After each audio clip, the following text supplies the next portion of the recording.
आखिर इस फर्श के नीचे क्या छुपा था? क्या आप इमेजिन कर सकते हैं कोई लड़का अपनी ही गर्लफ्रेंड को मार के उसी की लाश को कंक्रीट के फर्श में दफन कर उस पर बैठकर चाय की चुस्कियां भर रहा है।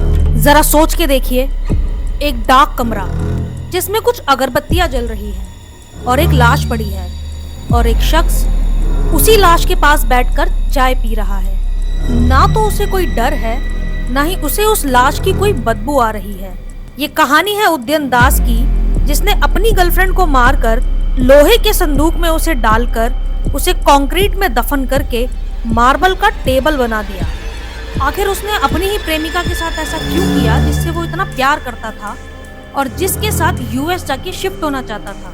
इसी सवाल का जवाब इस कहानी में पता लगाते हैं। Welcome to my show violated crimes. Udayan Das बाहर से एक आम इंसान लगता था, लेकिन असल में वो झूठ की एक ऐसी दुनिया में जी रहा था जहां वो खुद को एनआरआई बताता था और अमीर और बड़े बड़े लोगों से जुड़ा हुआ बताता था। सोशल मीडिया पर उसने कई फर्जी अकाउंट भी बना रखे थे और लोगों को ये विश्वास दिलाता था कि उसके संपर्क विदेशी नेताओं से हैं। साल 2016 भोपाल में उदयन की मुलाकात आकांक्षा शर्मा नाम की लड़की से हुई। उदयन दास आकांक्षा को बड़े बड़े सपने दिखाता और उसको कहता कि उसकी जॉब यूएस में लगने वाली है और वो उसको लेकर वहीं शिफ्ट हो जाएगा। अब बड़े बड़े सपने देखने के बाद आकांक्षा को लगने लगा था कि अब उदयन ही उसकी लाइफ को सेट कर सकता है, इसलिए वो अपने पेरेंट्स के खिलाफ जाने लगी और उसको अब अपने पेरेंट्स से भी नफरत होने लगी। कुछ समय बाद वो भोपाल के एक बंगलो में शिफ्ट हो गए। समय बीतता गया और उदयन अब सारा दिन घर पर ही पड़ा रहता। आकांक्षा को अब समझ आने लगा था कि कुछ तो गड़बड़ है, क्योंकि ना तो अब उदयन यूएस जाने की बात करता है और ना ही कोई काम करता है। इसी वजह से दोनों के बीच झगड़े होना शुरू हो गए और दोनों के रिश्ते में तनाव बढ़ने लगा।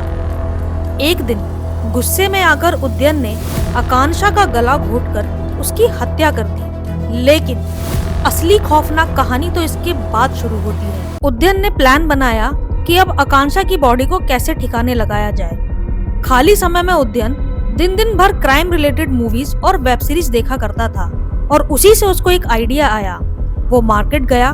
मार्केट जाकर उसने सीमेंट और कंक्रीट खरीदी। किसी वेब सीरीज में उसने देखा था किसी लाश को अगर कंक्रीट में दफनाया जाए तो इसकी स्मेल नहीं आती। सो ही उदयन ने आकांक्षा की लाश के साथ वैसा ही किया। उसने उस कंक्रीट से एक चबूतरा बनाया और उसकी लाश को उसमें रख दिया और उसके ऊपर नए मार्बल से उसकी कोटिंग की। दिखने में वो ऐसा लग रहा था जैसे कि वो ताबूत किसी मार्बल का शो पीस है। उस मार्बल के बॉक्स को उसने अपने घर में सजा कर रखा। सोचिए, जिस घर में वो अकेला रहता था उसी घर में एक लाश दबी हुई थी। हत्या के बाद उदयन ने आकांक्षा का फोन अपने पास ही रख लिया। वो उसके फेसबुक अकाउंट पर रोज पोस्ट किया करता और परिवार को भी मैसेज किया करता। वो सबको ये यकीन दिलाना चाहता था कि आकांक्षा की नौकरी यूएस में लग गई है और वो अब यूएस में शिफ्ट हो गई है। कुछ महीनों तक किसी को भी उसके बारे में कुछ पता नहीं लगा।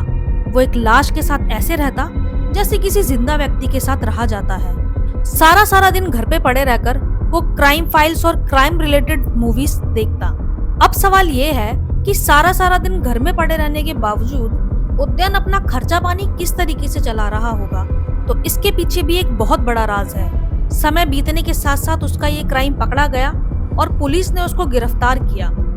पुलिस की पूछताछ पर उदयन ने एक ऐसा चौंकाने वाला खुलासा किया जिसे सुनकर आपकी रूह कांप जाएगी। उसने कबूल किया कि उसने अपने ही माता पिता को साल 2010 में इसी तरीके से मारा था।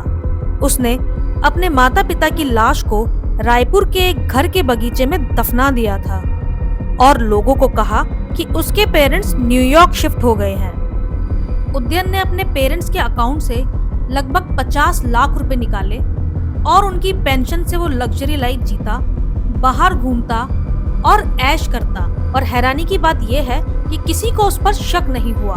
आखिरकार कानून ने उसे पकड़ ही लिया। साल 2020 में उसे आकांक्षा की हत्या के लिए उम्र कैद की सजा मिली और 2023 में अपने पेरेंट्स की हत्या के लिए भी उम्र कैद की सजा मिली। मनोविज्ञानों के मुताबिक उद्यन एक साइकोपैथ था जो बिना किसी पछतावे के झूठ पे झूठ बोलता रहता था। उसके चेहरे पर कभी डर या अफसोस नहीं दिखा। एक इंसान जो सालों तक झूठ की दुनिया बनाकर जीता रहा और अपने ही करीबियों का कातिल बन गया। था क्योंकि वो आकांक्षा वो जो चलाने पर उसका जो जो जो उसका जो केवल क्राइम जो है वो दुनिया के सामने आ जाएगा, इसलिए आकांक्षा को वो मार डाला। On Facebook, 32-year-old Udayan Das went by the name Udayan von Richofen Mehra. He used his online identity to lure Akanksha with the promise of a UN job.